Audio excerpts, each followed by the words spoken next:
Everyone, it's me Anjali from self improvement with Anjali. तो guys आज आपके साथ आ गई हूँ फिर से एक बहुत ही बढ़िया टॉपिक लेके। अगर ये टॉपिक आप पूरा एंड तक देखोगे आपके लिए काफी इन्फॉर्मेटिव होगी, आप काफी नई नई चीजें सीख पाओगे। तो जो टॉपिक आज मैं आपके लिए लेके आई हूँ वो है पब्लिक स्पीकिंग के 10 टिप्स। यस गाइस, आपने बिल्कुल सही सुना। आज मैं बात करने वाली हूँ 10 tips of public speaking.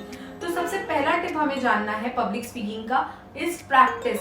Guys, आप कभी भी कोई भी आपको पब्लिक स्पीकिंग अपॉर्चुनिटी मिलती है ना, चाहे वो स्कूल में हो, कॉलेज में हो, प्रोफेशनली हो, इंटरव्यू के दौरान हो, इंटरव्यू सिलेक्शन के टाइम पे हो या फिर कॉर्पोरेट लेवल पे हो, तो guys practice is one of the most important key for performing better in any public speaking. अगर आप अच्छे से प्रैक्टिस नहीं करते हो और अगर आप विदाउट एनी प्रैक्टिस चले जाते हो, कोई रिहर्सल आपने नहीं किया, टॉपिक को अच्छे से नहीं पढ़ा, उसका रिसर्च वर्क नहीं किया, तो वहां जाके आप बहुत ही ज्यादा गंदा परफॉर्म करोगे, क्योंकि आप नर्वस हो जाओगे, आपका हाथ पांव ठंडा हो जाएगा, आप ऑडियंस को देख के ब्लैंक हो जाओगे। तो guys practice is one of the most important की।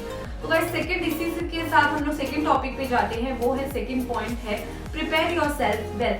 कोई भी पब्लिक स्पीकिंग के दौरान आपका अच्छे से प्रिपरेशन होना चाहिए। अगर आपने उस जगह पे आप परफॉर्म करोगे जहाँ पे आपकी कोई प्रिपरेशन ही नहीं है, आप विदाउट प्रिपरेशन मुंह उठा के बस चले गए क्योंकि आपको एक पब्लिक स्पीकिंग देना, आप अपना एक ड्यूटी कर रहे हो, तो इसमें आप कभी भी ऑडियंस के साथ कनेक्ट नहीं कर पाओगे। अगर ऑडियंस के साथ कनेक्ट नहीं कर पाए तो ऑडियंस बोर होकर पक के आते नहीं। 5 build relationship with your audience is the third point. Because guys, आप कभी भी पब्लिक स्पीकिंग करते हो ना, तो वहाँ पे सिर्फ आप अकेले बात नहीं कर रहे हो, आपको अपने ऑडियंस के साथ एक रिलेशनशिप बिल्ड करना है, उनसे क्वेश्चंस पूछने हैं, छोटे छोटे क्वेश्चंस, ओपन मतलब क्लोज एंडेड क्वेश्चंस जैसे होता है ना, how are you all, I hope you are fine. तो इसमें क्या होगा, वो आंसर करेंगे यस और नो में, तो आपको यस और नो वाले आंसर्स उनसे पूछने हैं। इससे क्या होता है, आप ऑडियंस को इंगेज रखते हो। अगर ऑडियंस के साथ कनेक्शन बिल्ड है, ऑडियंस इंगेज है, तो वो आपको सुनेगी, उनको ये फीलिंग होगा कि आप आगे स्टैचू की तरह बस बोल के नहीं निकल गए, आप प्रॉपरली बात कर रहे हो, उनके साथ कनेक्शन मेंटेन कर रहे हो। और इसी के बाद जो फोर्थ टिप जो मैं आपको बोलूंगी वो इसी से ठीक रिलेटेड है, maintain eye contact with your audience. तो गाइस, आई कांटेक्ट करना बहुत जरूरी है। ऐसा नहीं है कि आपके सामने 50 लोग बैठे, आप 50 लोगों के साथ एक साथ आई कांटेक्ट कर रहे हो, नहीं गए। इसकी पहले एक और वीडियो में किसी टिप में मैंने आपको ये बताया था कि अगर आपके सामने कोई एक ऑडियंस है तो आपको क्या करना है, सेंटर देखना है, सीधे देखिए, ये आपका सीधा वाला साइड ऑडियंस हो गया। लेफ्ट साइड देखिए, ये आपका लेफ्ट साइड वाला ऑडियंस हो गया। इसके बाद आपको फिर से राइट साइड देखना है, ये आपका राइट साइड वाला ऑडियंस हो गया। तो जब राइट देख रहे हो तो राइट को एड्रेस करो, सेंटर देख रहे हो तो सेंटर को एड्रेस करो, जब लेफ्ट देख रहे हो तो लेफ्ट को एड्रेस करो। बोलने का मतलब है maintain eye contact with your audience. ये बहुत इंपॉर्टेंट है क्योंकि इससे ऑडियंस को ये फील होता है कि ये वन वे कम्युनिकेशन नहीं है, ये 2 वे कम्युनिकेशन है, जिसमें दोनों लोग एक दूसरे से बात कर रहे हैं। तो ये हो गया फोर्थ पॉइंट। अभी हम लोग 5th पॉइंट के बारे में बात करते हैं guys. Always ask for feedback from the audience. Yes guys, public speaking में हम लोग सिर्फ एक ही तरफा बात करने का सोचते हैं और हम लोग क्या करते हैं, इसी चक्कर में जब हमारा स्पीकिंग कंप्लीट हो जाता है, जब हमारा प्रोसेस कंप्लीट हो जाता है, हम लोग ऑडियंस से फीडबैक ही नहीं लेते कि गाइस आप लोग बोर तो नहीं हो गए, guys are you liking what I have said, are you understanding what I am saying. या फिर सिर्फ टॉपिक के खत्म होने के बाद ही नहीं, बीच बीच में आप ऑडियंस फीडबैक लेते रहिए, ताकि आपको ये सुनाई देना चाहिए कि ऑडियंस सो रही है, पक चुकी है, फ्रस्ट्रेटेड है, या फिर आपके बात को उसने सुना ही नहीं, समझा ही नहीं, आप बस आए, ज्ञान देके चले गए। तो ये चीज आपको मेंटेन करना है, इसीलिए आपको फीडबैक हमेशा ऑडियंस से लेता रहना है, जब भी थ्रू आउट योर प्रेजेंटेशन और पब्लिक स्पीकिंग। ये चीज हमेशा याद रखिएगा।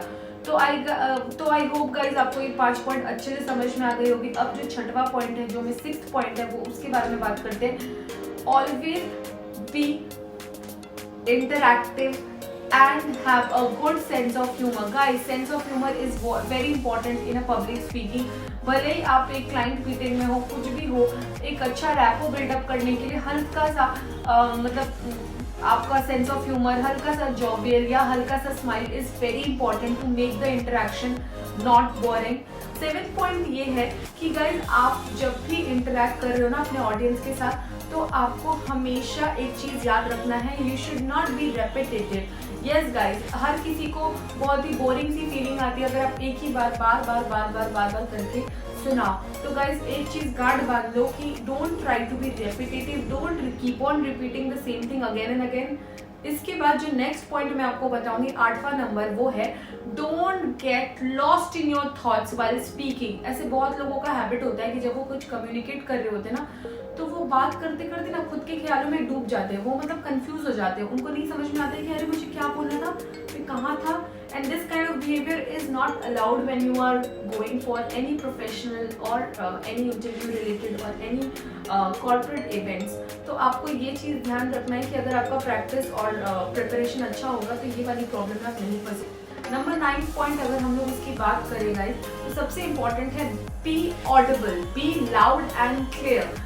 यस गाइस, ये बहुत लोग पब्लिक स्पीकिंग के दौरान भूल जाते हैं, they start fumbling, they get nervous, और इसकी वजह से क्या होता है ना, उनका जो आवाज़ है ना वो बहुत धीरे और धीमा हो जाता है, और जिसकी वजह से ऑडियंस उनके साथ कनेक्ट नहीं कर पाते, और उनकी जो वॉल्यूम होती है, अगर आपकी वॉल्यूम ही अच्छी नहीं है, अगर आपकी आवाज़ में जोश नहीं है, एनर्जी नहीं है, एनर्जेटिक साउंड नहीं कर रहे हो, क्लैरिटी ऑफ साउंड नहीं है, तो लोग आपकी बात क्यों सुनेंगे। पब्लिक स्पीकिंग का तो सारा फंडा ही आवाज़ से रिलेटेड होता है, आपके एक्सप्रेशन से रिलेटेड होता है।